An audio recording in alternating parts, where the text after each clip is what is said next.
IMF से $7 अरब कर्ज programme की मंजूरी के लिए अहम पेशा। पाकिस्तान ने चीन, सऊदी और UAE से कर्ज की मुद्दत में तोसी की यकीन दहानी हासिल कर ली। पाकिस्तान ने साल 2 उस ममालिक को $12 अरब के 2 तरफा कर्जों की अदायगी करनी है। पाकिस्तान के जिम्मे सऊदी अरब का $5 अरब और चीन का $4 अरब कर्ज वाजिबुल अदा। मुत्तहिदा अरब अमीरात को भी $3 अरब कर्ज वापस करना है। वज़ीर ख़जाना ने कर्ज की अदायगी की मुद्दत में मुमकिन तोसी की तस्दीक कर दी। IMF के एग्जीक्यूटिव बोर्ड का इजलास रवा माह के आखिर में मुतवक्के। IMF बोर्ड पाकिस्तान के लिए 37 माह पर मुहित $7 अरब के कर्ज प्रोग्राम की हतमी मंजूरी देगा।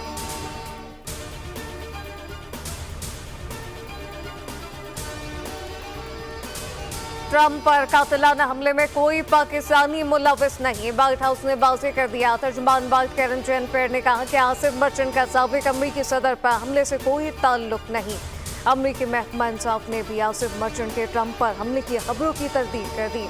अमरीकी मीडिया ने पाकिस्तानी निशात का ताल्लुक हमले से जोड़ दिया था और दावा किया था कि आसिफ मर्चेंट ने उजरती कातिलों से राब्ता किया।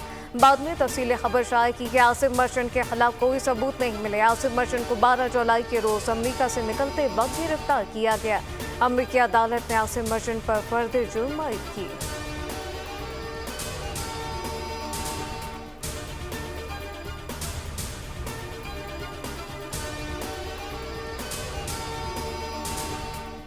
हुकूमत और जमात इस्लामी के दरमियान मुज़ाकरात का चौथा दौर आज होगा। गुज़िश्ता रोज मुज़ाकरात के बाद गुफ्तगू में लियाकत बलोच का कहना था कि हमने 2 टोक बात की, अवाम के लिए रिलीफ चाहते हैं। मौजूदा हुकूमत है नाज़िर सानी करे और टैक्सेस वापस ले। हुकूमत तहरीर की सूरत में आज तजवीज़ देगी, तजवीज़ के बाद मुशावरत के साथ फैसला करेंगे। वफाकी ज़ेर इत्तलात व नशरियात अतातार का कहना था कि मुज़ाकरात में अच्छी बातचीत रही, मुस्बत पेशरफ्त हुई।